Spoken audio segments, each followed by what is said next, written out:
There's no end in sight for the federal government shutdown. That's where we're starting the 7 from the Washington Post. I'm Hannah Jewell. It's Thursday, October 2nd.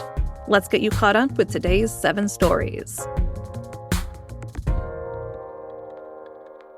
The Senate yesterday once again rejected proposals to extend federal funding. That means that hundreds of thousands of federal workers will remain furloughed, and some government agencies are still effectively closed. For how long? I'm not placing any bets. Both parties are publicly standing their ground on positions they've held for weeks. Most Senate Democrats say they won't vote to reopen the government until Republicans agree to extend healthcare subsidies. Those are set to expire at the end of this year. Republicans say they are unwilling to negotiate on policy until the government is funded. Meanwhile, President Donald Trump has begun canceling or withholding funding for projects in Democrat-led states. And earlier this week, he posted a fake AI-generated video of Democratic lawmakers. It included House Minority Leader Hakeem Jeffries in a sombrero. Jeffries responded on Tuesday. And Mr. President, the next time you have something to say about me, don't cop out through a racist and fake AI video. When I'm back in the Oval Office, say it to my face. Say it to my face. Yesterday, Vice President J.D. Vance dismissed criticism of the video. I'll tell Hakeem Jeffries right now, I make this solemn promise to you that if you help us reopen the government, the sombrero memes will stop. The fake video was playing on a loop outside the White House briefing room yesterday.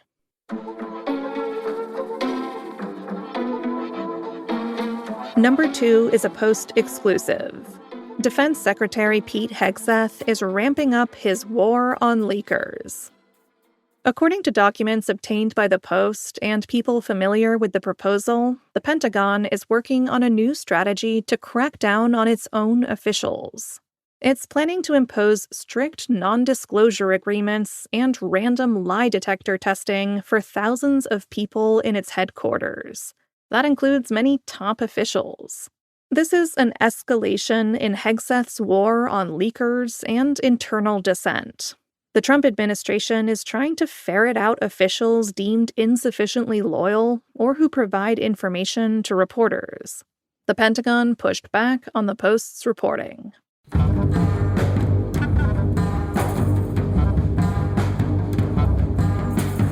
Number 3.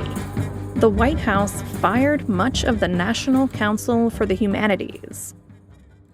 This council is a board of 26 scholars and humanities leaders appointed by presidents to 6-year terms. They advise the chair of the National Endowment for the Humanities on grant-making, policy, and funding decisions around the country.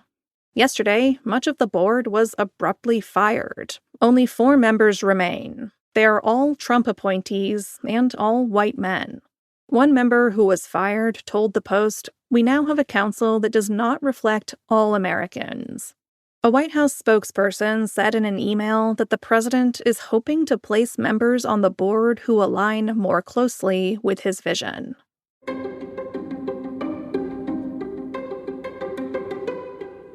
Number 4.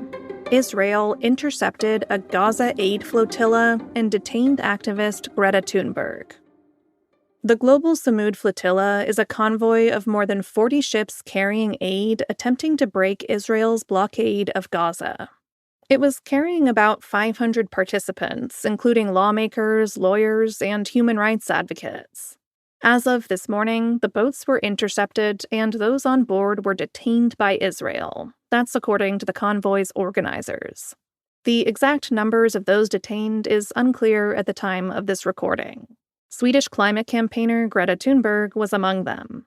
Meanwhile, in Gaza, Israel is intensifying its assault on Gaza City as Hamas considers whether to accept Trump's new plan to end the war.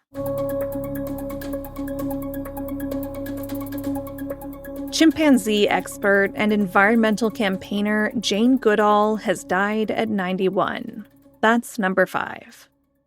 From a young age, Goodall was fascinated by the natural world. As a child in the south of England, she kept a small zoo of pets, including caterpillars, racing snails, and guinea pigs. But her career in animal research had an unlikely start. She didn't go to college because she couldn't afford it, and ended up doing secretarial work. After visiting a friend in Kenya, though, she met the paleoanthropologist Louis Leakey, who ended up asking her to observe chimpanzees. It was the start of a career that would last over half a century.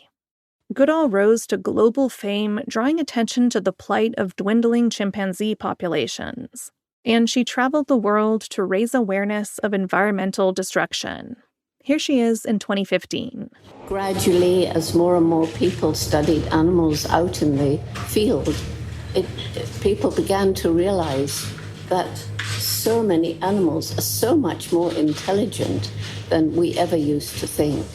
Her legacy is carried on by the Jane Goodall Institute, which runs community-centered programs across Africa.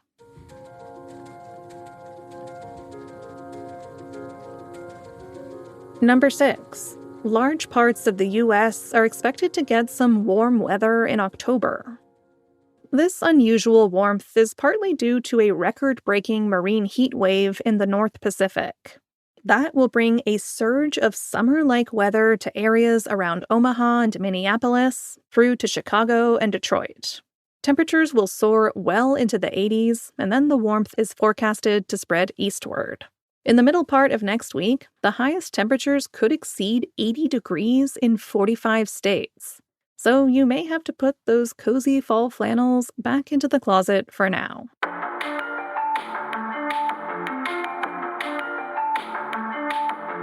And at number 7, a new study explored why a 117-year-old woman lived for so long. Maria Brañas Morera's life was simple. She enjoyed books, friends, playing the piano, dogs, and sleep. But her lifespan was remarkable. When she died last year, she was 117 and still in relatively good health. She was the oldest person on Earth. A new study provides some intriguing clues as to why she lived so long. The findings suggest that Morera won the genetics lottery. Her genome included variants previously linked to long lifespans, but also some that, until now, weren't known to contribute to longevity. Her genetics don't explain everything, though. Her diet also played a large role. She ate 3 plain yogurts a day and otherwise followed a typical Mediterranean diet. She also walked often and was a keen gardener. You can learn more about the findings from the study in our newsletter today. It might just help you to live longer, or convince you to eat more yogurt.